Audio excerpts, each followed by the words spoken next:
Mafia, good evening. So we are making some Filipino food. We're making pork adobo. So what I have here is some um, country style pork spare ribs boneless that I've already cut into big chunks. Savoy cabbage because I couldn't get bok choy that looked decent. We have one whole onion that's been julienned, a whole mess of garlic, fish sauce, Bragg's apple cider vinegar. It has to be this one because the other ones, they just don't taste the same. Soy sauce, which I forgot to pick up at the store. I hope I have enough. Sesame oil, paprika, bay leaves, whole black peppercorns, and I don't know why I have that. So let's get started. First off, I'm going to show you over here on the stove about rice. We don't measure rice. My Filipino card would be like revoked permanently if I didn't know how to make rice properly. So you put your rice in, you pour water in it, and then you right at the knuckle on your pinky finger, you lay the tip of your pinky on the top of the rice, and if it comes up to your knuckle, that's enough water. So that's the key. And then what we're going to do is we're going to put this on the rear burner. We're going to turn that up on high. When we get it to a boiling, we are then going to turn it down to low and put a lid on it. So first off, we're going to put some olive oil in this pan. Yes, I know I said, oh shit, that's the wrong one. Damn it, I hate it when the bottles look the same. Oh well.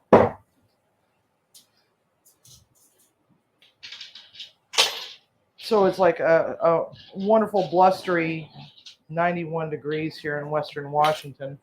We're dying. Send help. So you never use just straight sesame oil, and the reason why is because it's just too damn strong. So you cut it with a little bit of olive oil, unless of course you like that smoky flavor that it imparts.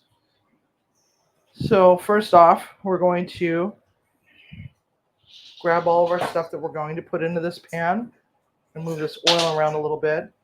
And now we're going to start dropping our pork in here. And what we're looking to do is we're looking to get these pork chunks browned and create that Maillard reaction, because we're going to deglaze the pan with some liquid, and then we're going to get that to a boil. Then we're going to turn it down and put a lid on it and call it a day. I'm going to let it go for a little while. This is my pan that I got at Costco that I absolutely adore. And one of the things we do not want to do is we do not want to put our garlic in too soon because we don't want it to burn. And we're just gonna kind of mash this down a little bit, try to get as much coverage as humanly possible. I probably should have only made like 3 slices. This is 4 chunks of the boneless country style pork spare ribs. Now, if you want, you can use just about anything, but I like this because it has a really good fat content.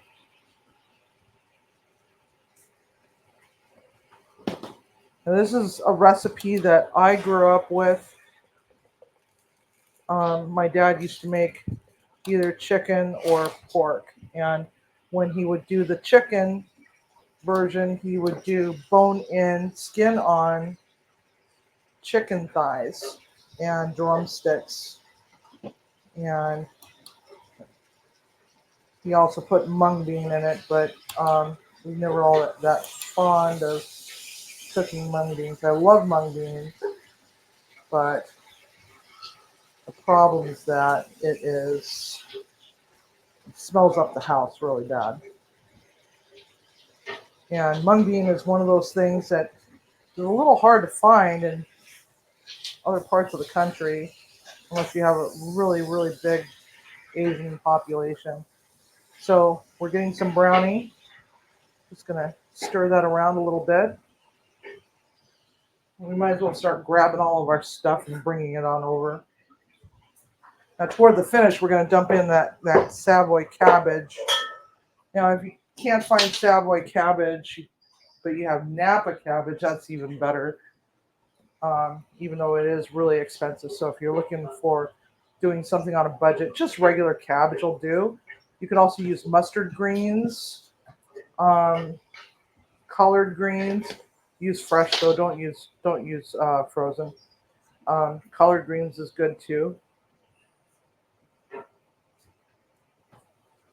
And sometimes my dad would just go out to the garden and pluck some of the vines off of the bean plant and throw it in there as a grain. Which I wasn't all that fond of, but he seemed to be fond of it. In the Philippines, they don't waste a lot. They use as much as humanly possible. Some recipes on the internet say, "Oh yeah, throw some tomato paste into that bitch." But look, let me tell you something about tomatoes and these tropical islands. Is that they're all volcanic soil. Tomatoes don't grow very well in those areas. So there's really no tomato in this dish. So if you ever see somebody put tomato in it, I want to know what region of the Philippines they are representing with their dish, because that's not right.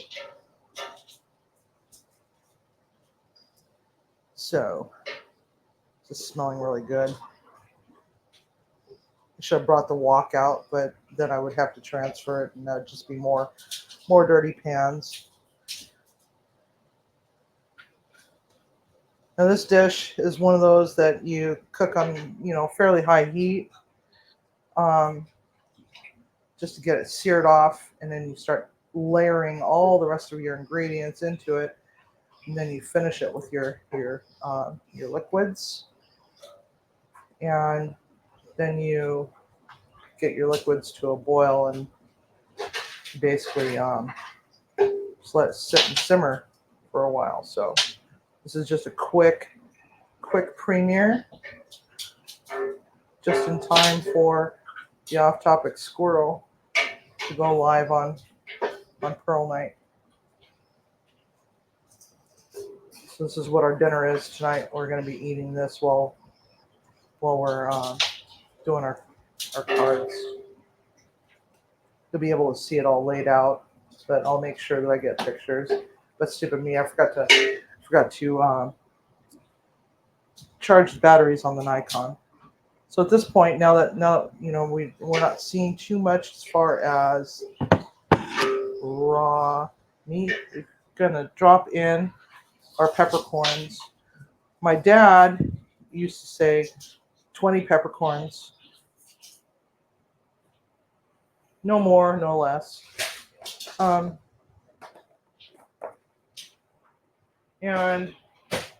I just roll with it, mostly because I don't want to have to sit there and count peppercorns. I don't know how my dad, had the patience to do some of the things that he would do, and in the manner in which he did it. But okay, so now we got our peppercorns in there, and they have to be black peppercorns, and they have to be whole. Now we're going to drop our onion in. Give this a stir. I really love this pan. I was at Costco yesterday, and I was going to get another one, but they didn't have any more. They had a rep out there showing off the hex-clad stuff, and I was like, oh man, wish I could afford a new set of pots and pans one of these days. And then again, it's like, realistically, do I really need a $500 set of pots and pans? Okay, so our rice is starting to have little holes there, and the water is boiling, so we're going to turn that down to a 2, and we're going to put a lid on it. We're just going to forget about it. We're not going to touch it. Actually, we're going to turn it to a 1. We're just going to let it do its thing. Don't keep lifting the lid to look to see how your rice is doing. You don't have to do that. You just let it do its thing. Okay, so now we're going to let those sugars start to break down in those onions a little bit. And to help that along, we're going to just add a touch of salt. Yeah, we're supposed to get like 100-degree weather the next couple days. I think Tuesday and Wednesday is supposed to be like super, super hot. And what's upcoming is breakfast for dinner. We're going to be doing my Southern Charm Eggs Benny, which is a lot of fun. It's basically like a big egg scramble. I have to go and get the smoked pork chops for it tomorrow. And pick up the kangaroo meat and the blackberries for that. We're probably gonna get to see that kangaroo tenderloin. So I hope that y'all will be hanging out with me during my vacation, or my staycation, I should say. With the way things have been going around here, just not feasible for us to make it out to see Derek on the food boat. In case you haven't seen Derek on the food boat, go check out Derek at the food boat. Andy Marak was on there on Friday, I believe. Was it Friday? Yeah, it was Friday because it was my inventory day. And yeah, for a moment there, I thought he was going to get totally butt naked and go and cook. I got a chance to watch a little bit here, a little bit there. Haven't had a chance to watch the entire replay. I'll eventually get around to that. So cheers to Andy. Bang up job there, bud. So now our onions are starting to get a little soft. We're just gonna poke at it a little bit and stop poking at it and just let it do its thing. So I got these really cool new glasses at Costco, and they look like little mason jars. They have like these little bamboo lids with a little straw. And they're just really neat. It's like adult sippy cups. But I think that if I tipped it over, it'd probably spill out all over the place. Wow. So, all right. Hi, Cindy. So I don't know what the deal is with Cindy, but every time Timmy goes into the house, we sit out on the porch and, do our wake up routine in the mornings when I'm at home. And every time he has to go in the house for whatever reason, she has to be up in my lap. It's like, what the hell's wrong with you, dog? Okay, so I have a feeling that that's not enough garlic. I think I might need a little bit more garlic because I love garlic. I love lots of garlic. My allergies have just been kicking my ass the last several days, so you might be hearing me sneeze a whole lot. So this is my staycation. Then I go back to work for 2 more days, and then I got another 5 days off. Trying to burn off 80 hours.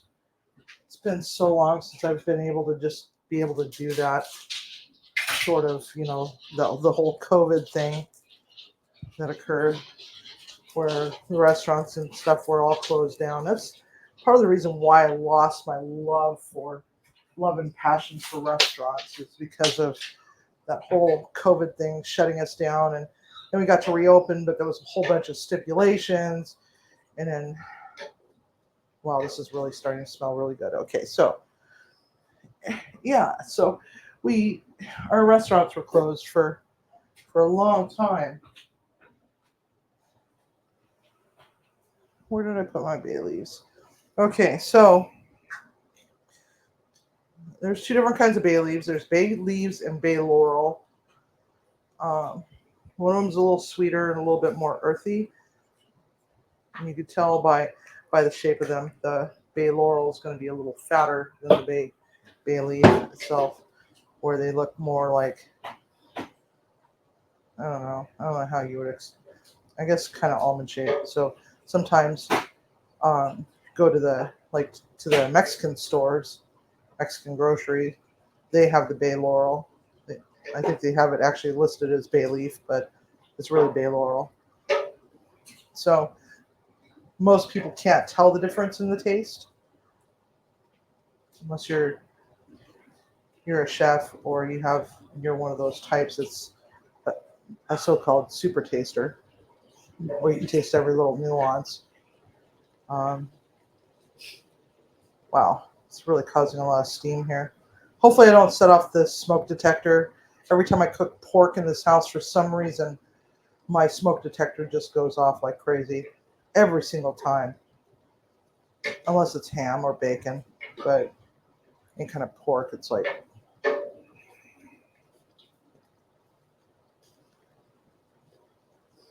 okay, so poke it around a little bit, get all those flavors down in there. It's really starting to smell really fragrant. And what we're going to want to do is we're going to want to let it do its thing for just a few more minutes. Then we're going to start adding all of our stuff, starting with fish sauce. So the amount of fish sauce, oh, by the way, the amount of meat that I used in here is about 2 pounds.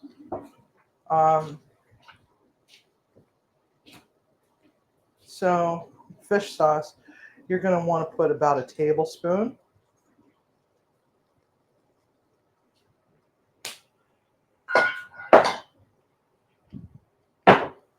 We're going to add our smoked paprika, which is just, a half teaspoon.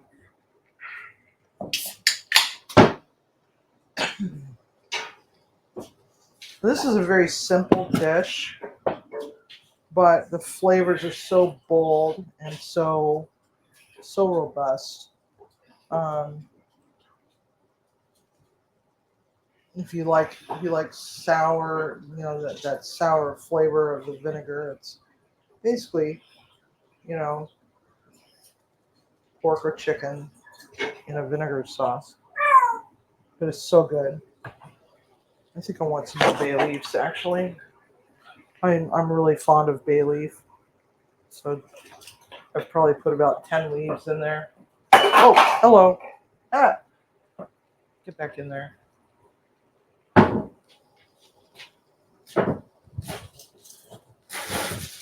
And then we got pasilla peppers with the chili pods. These are optional. These come from the Mexican store. You can put as many or as little as you want. I'm just going to drop one pasilla in there and just put it away. God, why is my ear ringing? Oh my goodness. Okay, so we got pasilla pepper in there. This is a dried pod, so it'll be fine. Pasillas are not very spicy. They're pretty low on the Scoville scale. All right, so wow, that freaking fish sauce. So this brand is Mega Chef, and it's a Vietnamese. I'm not fond of it, to be honest. Okay, so next we're going to put in about a cup of soy sauce.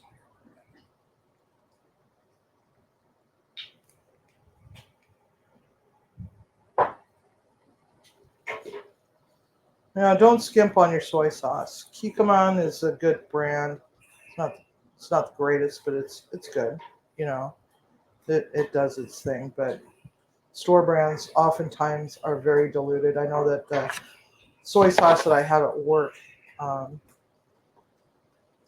is very diluted. It doesn't even taste like soy sauce. It just looks like brown water. I don't like it at all, but that's what we have to buy. Because that's what corporate says we have to buy. So, yeah, it hardly has any flavor to it whatsoever. So you don't get that nice umami flavor. You know, I love Bragg's. Bragg's is like the top shelf of apple cider vinegars. Part of the problem, though, is that all these people that got on that bandwagon with, oh yeah, if you drink a couple spoonfuls of apple cider vinegar, you're gonna lose weight, yada yada yada. Um, Drink this for your gut health, which is actually true, but you know the whole weight loss thing, I think is a scam. So, but that's my opinion. It's entirely up to you. So the mother is in the bottom of this. So we're gonna go with 1 cup of apple cider vinegar. And do not hold your face over the top of this because as it starts to cook, you can catch whiff of it and you could end up choking, kind of like that. Wow. Okay, so now we're going to let this start to heat up to a pretty good boil, or not boil, but a bubble. We got a little bit of bubble action going on right there.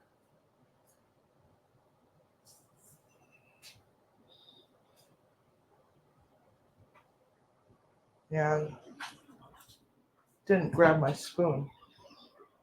Work to the camera too. Huh? Work to your cameras too, not just in the pot all the time. Oh, okay. Well, I can't see where I'm going. Go ahead.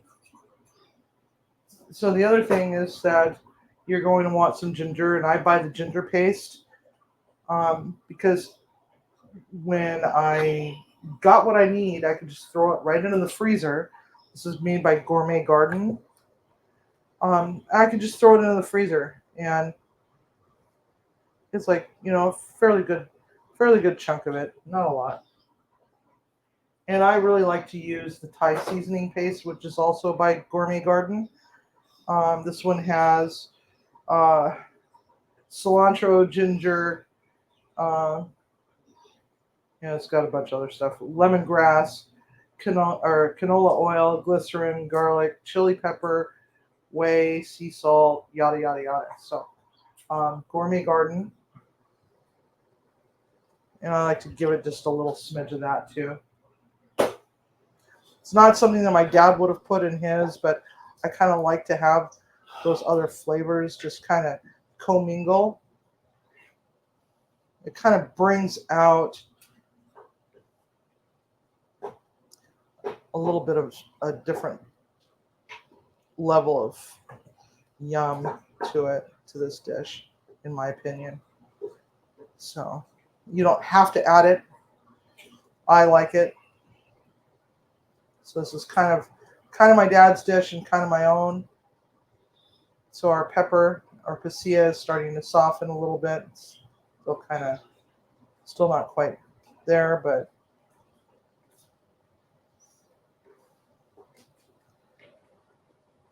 you know, adobo is one of those Spanish dishes that has been carried around over the centuries from place to place, wherever the Spaniards had occupied.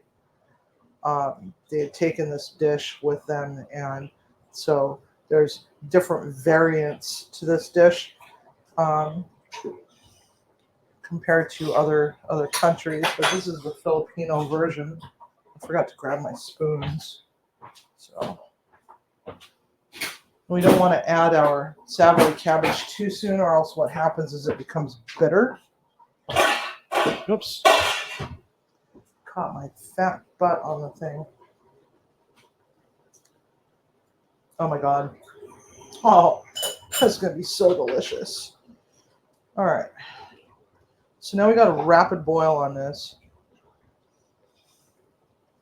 Actually, a happy boil, I should say. And then we're going to give it just a smidge of chicken stock. Now this is going to be about 1 cup of chicken stock. Now if you have oxtail broth, you can definitely use that. And now we're going to cut this down to a medium low. And we're going to put a lid on it. And then that's that. We will add this later because we just want to give it a light braise, because in the cooking world, this would be considered a braised dish. When you think about all the different methods to cooking, it is a braise.